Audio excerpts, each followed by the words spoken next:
Hello, coming to you live from Manhattan, New York City.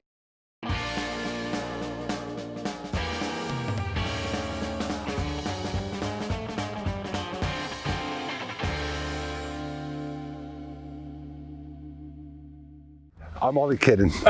We're actually in Pomfret, Connecticut on a cold day. I like to showcase my mini split, and I want to show the pros and cons to the mini split and why I chose the mini split over a traditional AC roof type unit. My previous van had a traditional AC unit on the roof, and the reason I didn't like it mostly was it was noisy. I couldn't sleep with it on. Two, it would only run for an hour and a half on 200 amp hours of lithium batteries, which wasn't a long enough period when it was hot all night long. And three, it didn't do a great job with the humidity. It needs to run constantly to do a good job with humidity. It would go on and off because it only had one speed. The other minor factors would be, I think they're ugly on top of the roof. They do reduce your gas mileage, and they weigh about 100 pounds, so they're not beneficial to handling on back roads, having all that weight on the top swinging around. So the pros to a mini split, I'll show you. Since it's a split unit, the compressor needs to be outdoors where there's a lot of air, and the inside fan unit is on the wall on the inside of the van. So for me, in order for me to use the mini split, I do need to keep this door open. And before I get into the mini split, I like to explain what I have going on back here. This is waterproofed, insulated, secure, because it's 3/4 inch plywood. No one's going to break in through it, and it acts like a little bit of storage for your beach chairs, umbrellas, water lines, electrical cords, whatever you want to put up here. There's probably a foot of storage here and about 4 or 5 inches on this side. So the other things I have going here, this is where I store the sewer discharge hose. Is there, and this here is my exhaust fan for the bathroom to get the humidity out of the bath, and it blows down and out. And this is from the boat industry.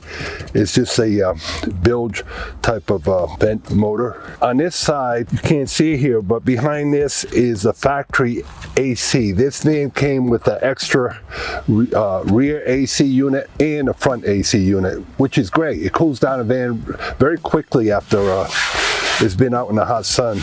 So I had to squeeze and find a unit that would fit between the shower here wall and the AC unit that came with the factory. I found one. It's called Aircon, and it measures about 28 inches across, 19 high, and it's only about 9.5 inches thick. And I'm able to have about 4 inches of airspace behind it and around it, which is required. That's the minimum you can get by with.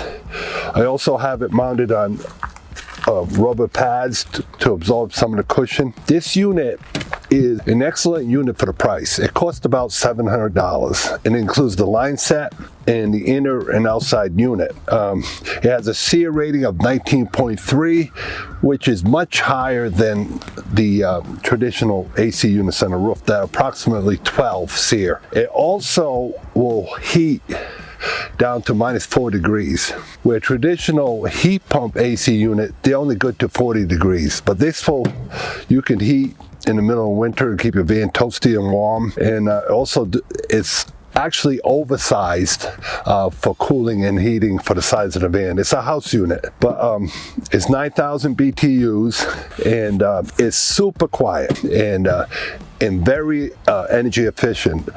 I can run this. I've run it 10 hours straight in the AC mode, and in one night I ran it approximately 8 hours in the heating mode and with no problems, and I still had reserve in my batteries. But I do have a large battery bank in this van. It's 560 amp hours of lithium batteries,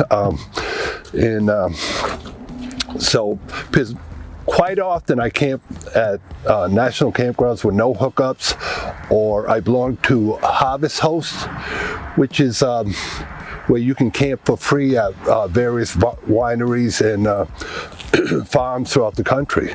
It's well worth the membership. It's probably $70 a year, so it's Harvest Host. I recommend that membership. That covers the outside unit. Okay, this is inside unit. It's approximately 8 inches high, comes out approximately 8 inches out, and is approximately 30 inches wide.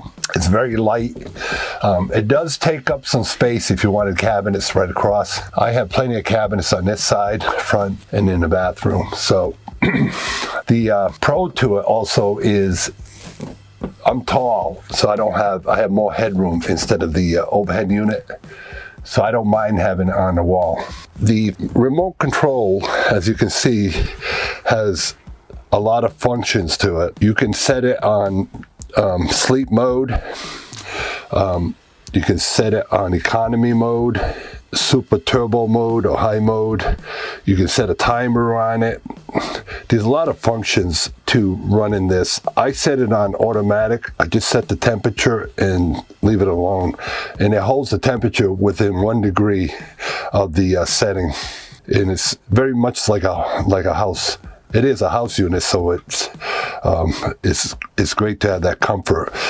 Since it's inverter technology, it ramps up to the demand required, but is constantly always running. Sometimes the wattage will go way down to like 200 watts. The highest I've seen it is around 1,000 watts. But the average wattage would be, I would say, around 400 watts, as opposed to a traditional unit would be average wattage is around 1,000 or 1,200 or more watts runtime. So you can actually run this on a 1,000-watt inverter, because the startup of this, it starts off at 200 watts and it slowly ramps up to its demand and then readjusts to whatever the demand on it is. That makes it super efficient, it makes it super quiet, and by having it constantly running, it does a great job on dehumidifying the van. And to me, the humidity factor is as important as the temperature. I live on the East Coast, and if the humidity is high, it's going to feel hotter than it really is. So it's very comfortable, and I like it very much.